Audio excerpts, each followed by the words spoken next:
Hi there, welcome to the Tent News, where the truth comes to light and the stories everyone is talking about are brought straight to you. From shocking confessions and viral social media moments to real life mysteries and trending drama, this is the place where we uncover it all. Now, please watch this video first, and I will be back with the rest of my commentary. Ingane zakwethu yazi angazi bafowethu angazi mina ngiyafisa abantu mhlambe becabange njengami angiyafisa bake futhi abantu babe positive njengami entweni asuke bekholelwa kuyo bafowethu. We have so many people abebekholelwa kumash and mash, but nje ngephutha elincane lokuthi uphakela umthakathi uhambe wohlala no president lapha ya sebekhuluma social media wonke, phakela umthakathi this, phakela umthakathi that. Hey, ngeke ma South African bafowethu ya angiyazi into ongayenza kuma South African. Mina inganza kwethu ngenza ama video la athi abazi abawu2 iyodwa bafethu into engikhulumayo ngithi mina asimbonge uphakela umthakathi, asimbonge ungizwe, asimbonge uJesinta ngokusivula amehlo ukuthi ke kwenzakalani manje. Into esiyibonga kakhulu ngabo ukusivula amehlo. Ngamanye amazwi basikhombisile indlela ekumele masihambe ngayo, bayivusile inyamazane ekumele siyihubhe, bekhona bengekho kumele siyihubhe lenyamazane ngoba bona sebeyivusile lenyamazane. Mina ngithi asibabonge ngokusivusela inyamazane. Awadliwa amandla omuntu kaZulu esaphila. Leyo ukuthi ubonene no President Cyril Ramaphosa lapha yana kuthiwa kunezimali abantu ngoba into bayazi bengayazi ama South African anjalo nje athi kunezimali ezikhokhiwe. I don't care about that. Asazi ukukhokheliwa akhokheliwa, asikwazi thina lokho futhi singayenza ngathi siyazi ngoba sothi thina somafavuke njengedanga abantu sithi vezana ubufakazi balokho balento enishoyo. Ngeke nibeke ubufakazi, samaxoki thina ama South Africans, samaxoki. Yini ingane zabantu zilwe kangaka zasikhombisa indlela.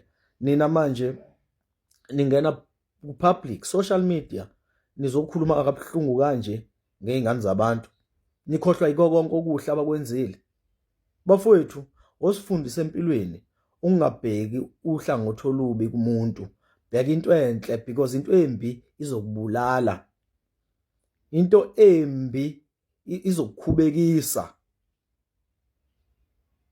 Uma ufuna nje ukuhlezi right awubheke lokho okuhle kuphela.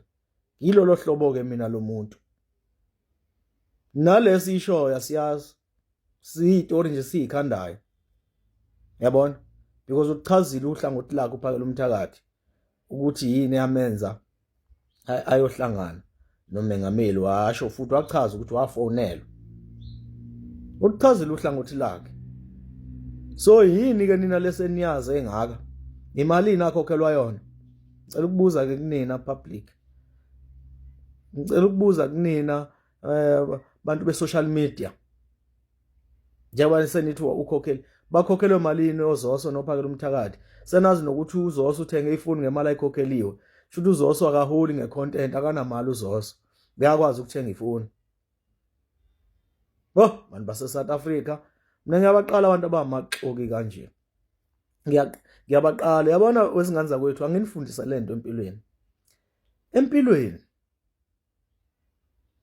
awukhulumi kabi ngento okholelwa kuyo. Ake ngenze isibonelo. Ekhaya kini la uzalwa khona, makuneyinkinga zasekhaya kini awuhambi uyokhuluma ngeinkinga zasekhaya, uyokhuluma esidlangalaleni, uyohlaza ikhaya lakho. Noma ngabe lezo inkinga zikhona uzikhuluma khona ekhaya, awuzikhulumi uhamba ukhuluma noma ikuphi uthi ekhaya kunje, ubona nje ekhaya kunje, ekhaya kunje. Awuyenzi leyo nto leyo. Kufana nomuntu othandana naye ukuthi uyaxabana noMbali othandana naye nobani noSipho othandana naye, sokufanele wena manje uhambe uculela lonke izwe ngalokho. Uyinhloboni? Mina ayangixaka futhi nalamadoda mina akhuluma kangaka, khuluma very negative.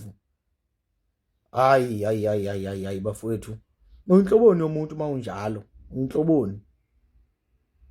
Into okholelwa kuyo awukwazi ukuhamba ukukhuluma noma kanjani ngayo, because kunabantu abangakholelwa kulento abazojabula. Kuyabo kumanje nijabulisa izitha, nijabulisa ama-illegal immigrants, ayajabula njengoba nikhuluma kanje, nixabana nje kanje, ayajabula wona. Nijabulisa izitha ey'fana noJulius Malema, ziyajabula manje uma niphendukela uphakela umthakathi kanje, ngenxa yokuthi nje uhlangane nomongameli. Kusho ukuthini ukuhlangana nomongameli? Kusho ukuthi kuyodayisa, because ayikho into wrong esayibonile thina yenzekile. Sibonile imashi iqhubekile ngomhla ka-30, akukho wrong. Bokumashwa kuwonke ama-province. Yini kanti inkinga? Niyabona ukuthi yini eniyinkinga la?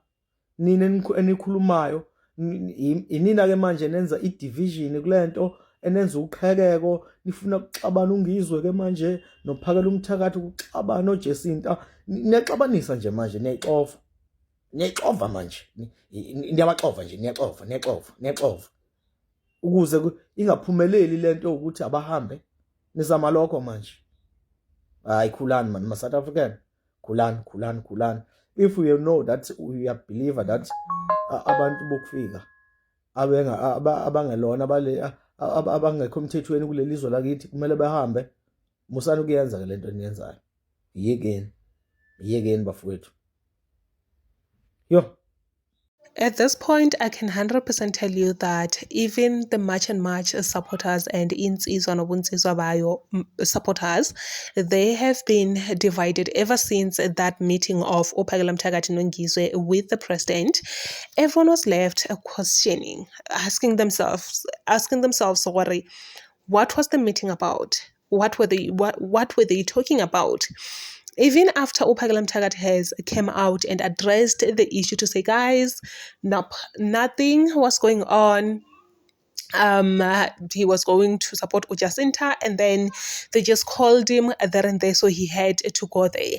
Ibile even mentioned that the president did not ask the March and March leader uJacinta. He asked Ophakela Mthakathi to come and see him, which that's what happened. So, and he even emphasized that he cannot really be after uJacinta, because Jacinta is a married woman, so it will be somehow for him to be going after uJacinta every day, updating her and all those stuff, which this has left so many people divided. Even those that were supporting him at first, some people actually begged down to say something's off. We really cannot point it out, but something's off. While others that were supporting him are still supporting him to say, we stand with Ophakela Mthakathi, and we feel like the devil wants to divide the leaders, which if the devil divides the leaders, it will actually destroy the mission. The mission will not be completed. And guys, I really don't know. Please say your thoughts down below in the comment section. For me personally, I feel like everyone is entitled to their own perspective, to their own opinion. If you still stand with Ophakela Mthakathi, with these leaders, that's okay. If you have backed down, it's still okay. There is nothing wrong with that.